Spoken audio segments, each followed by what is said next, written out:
Dans cette nouvelle vidéo, nous allons parler des bar charts. Donc, à l'issue de cette vidéo, vous devrez tout savoir sur comment mettre en place et comment faire la différence entre un bar chart et un histogramme. Parce que quand on fait des formations, on se rend compte que les gens confondent beaucoup un bar chart et un histogramme. Donc, comme vous le voyez dans la documentation, vous avez bien une section bar chart et vous avez une section histogramme. Je vous invite à regarder les prochaines vidéos qu'on fera sur les histogrammes, mais pour l'instant, on va rester sur la partie bar chart. Donc déjà, pour faire déjà la première différence, c'est que les bar charts, c'est des diagrammes à barres. Donc en général, ils n'ont pas besoin d'avoir un référentiel de temps. Et donc, quand vous allez vouloir faire un bar chart, vous pouvez le faire en horizontal, en vertical. Ça, c'est de la configuration. L'outil Grafana vous permet de le gérer. À côté de ça, vous pouvez aussi avoir des scénarios comme ça. Ça, c'est ce qu'on appelle des scénarios monodata. Et puis, vous avez aussi des scénarios comme ça. Vous êtes sur du multidata. Donc, pour un même élément, vous avez plusieurs valeurs. Donc, ici, vous voyez, par exemple, pour l'élément Uno, on a valeur 1, valeur 2, valeur 3. Bon, bien évidemment, quand vous serez sur vos propres données, ce sera à vous de les identifier pour savoir comment est-ce que vous allez les traiter. Mais ce que vous devez savoir, c'est que Grafana vous permet de gérer en mono ou en multi. Et donc, quand Grafana va les afficher, par défaut, il va les afficher les uns après les autres quand vous avez plusieurs valeurs. Mais il y a ce qu'on appelle le stacking. Le stacking, c'est tout simplement empiler les éléments. Donc, au lieu d'avoir 5, 3, 2, vous aurez 5, 3 et ensuite 2.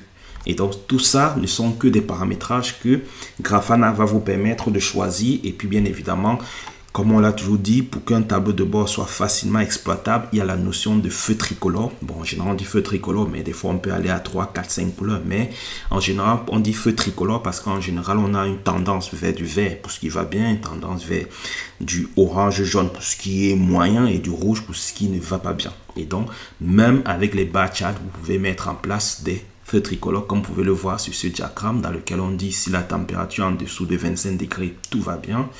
À 25 degrés, bon, on va dire c'est moyen, et au-dessus de 25, au-dessus de 28, tout ne va pas bien. Et donc, vous pouvez aussi mettre, mais ça, ce n'est que des paramétrages. Donc, sans plus tarder, on va aller regarder dans ce repo. On a déjà présenté plusieurs fois. C'est un repo qui est public, c'est mis à votre disposition. Ça va vous permettre de déployer un Grafana dans un environnement Docker pour pouvoir faire vos tests. Et puis, bien évidemment, vous avez aussi un dossier ici qui s'appelle Data, dans lequel on vous a mis un peu d'informations. Ça vous permet, si vous voulez traiter des cas différents, mais que vous n'avez pas la data source qui va bien. Par exemple, vous avez une data source de type Dynatrace, donc on a exporté, on vous l'a mis à disposition. Ça vous permet de faire des manipulations comme vous avez l'API. Et à côté de ça, nous, on va prendre par exemple l'information du projet 3 qu'on va utiliser comme donnée de test. Donc, imaginez, vous avez une donnée comme ça. Ça peut être une donnée qui évolue dans le temps, ça peut être une donnée fixe que vous souhaitez représenter. Et donc, tout ce que vous avez à faire, c'est récupérer cette donnée.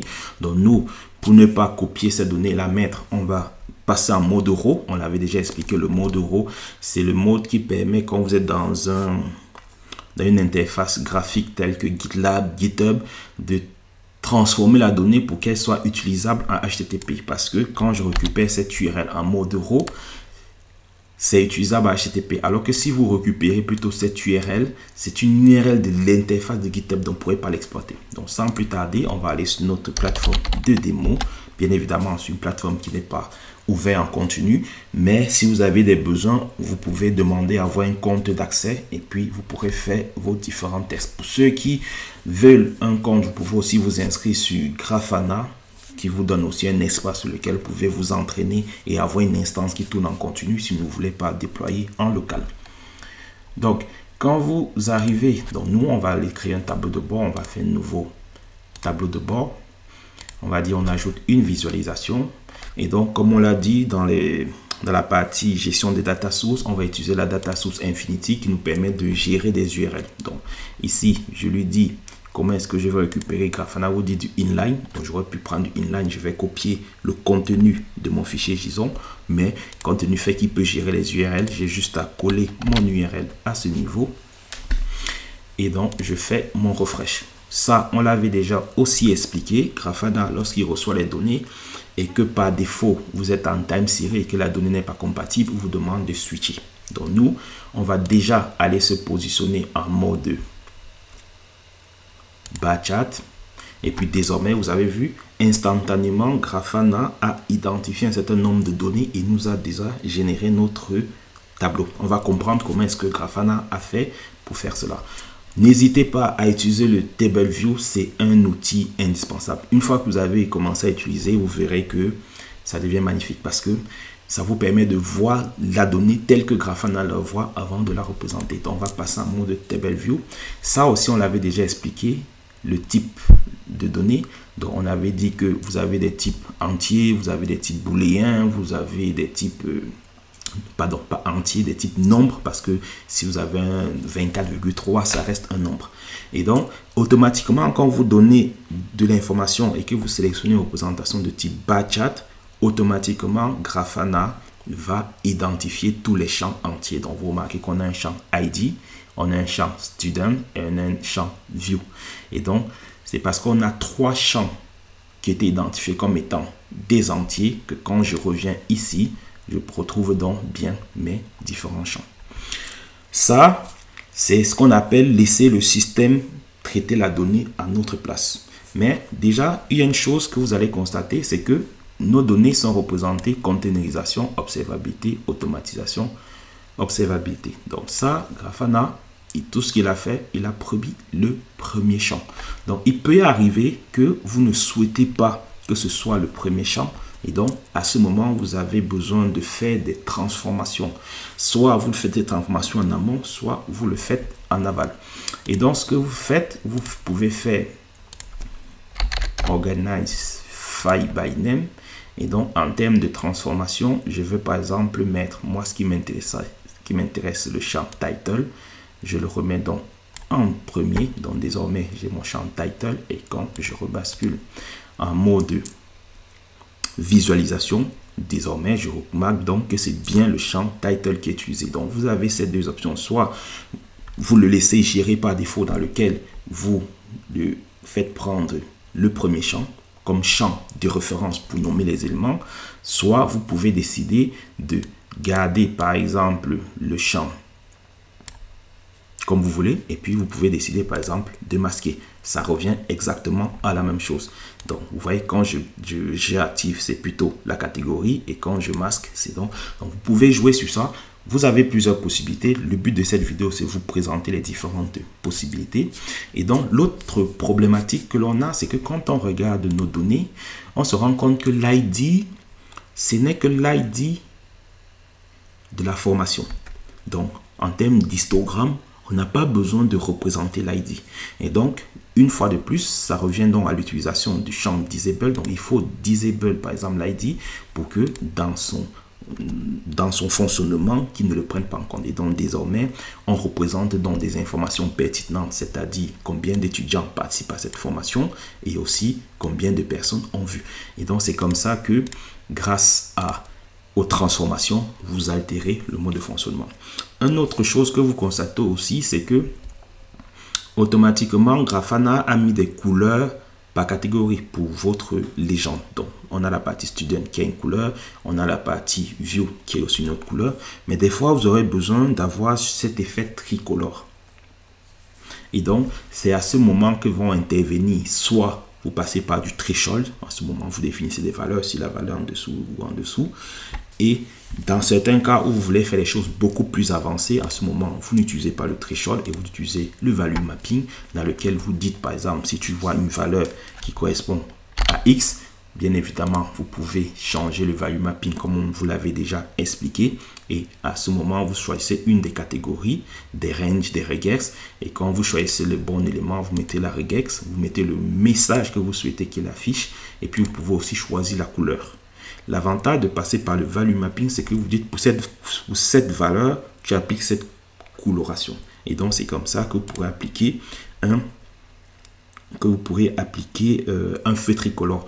Dans le TP qui est présenté dans cette même formation, vous aurez un TP dans lequel vous devrez mettre en place ce feu tricolore parce qu'on sera sur les codes retour HTTP dans lequel tout ce qui est entre 200 et 300, c'est du vert, entre 300 et 399, c'est très bien, mais c'est des rejections. Donc, on vous demandera de mettre des colorations différentes. Mais faites attention, il faut préciser à Grafana comment est-ce qu'il va colorier vos éléments. Donc, vous avez un champ qui s'appelle Color by Fields qui vous dit, vous souhaitez que je colore, mais je colore en fonction de quoi? Et donc, si je dis, par exemple, tu me le colores plutôt en fonction des students. Et donc, vous remarquez que là, il a tout colorié en fonction des students. Et donc, c'est là maintenant que vous intervenir. Donc, maintenant, le value mapping dans lequel vous avez dit, si c'est ce cas, tu fais cette coloration. Si c'est ce cas, tu fais cette coloration. Mais par défaut, si vous ne sélectionnez pas, il va automatiquement faire des couleurs par série. Et donc, c'est comme ça que vous pourrez altérer le fonctionnement. Dans la présentation, en introduction, on a dit que vous pouviez afficher votre diagramme plutôt sous forme horizontale ou verticale. Donc, vous remarquez ici que vous avez juste à chercher. Ici, vous avez l'orientation en auto ou bien vous le mettez en horizontal. Donc, vous avez juste à sélectionner les différents paramètres ici. Est-ce que vous voulez changer la taille de la ligne? Vous pouvez l'augmenter. Est-ce que vous voulez gérer les éléments? Et donc, c'est comme ça que Grafana vous donne différents éléments pour gérer l'arrondi, pour gérer la taille des éléments. Est-ce que vous voulez que la coloration soit de l'opacity? Est-ce que vous voulez que ce soit un dégradé? Est-ce que vous voulez que ce soit un schéma? Et donc, Grafana va vous présenter une série d'options comme ça. Et ce sera à vous de jauger pour savoir si vous voulez de l'opacité, si vous voulez que les bords soient arrondis. C'est là qu'interviennent ces différentes options. Si vous voulez qu'ils soient en horizontal.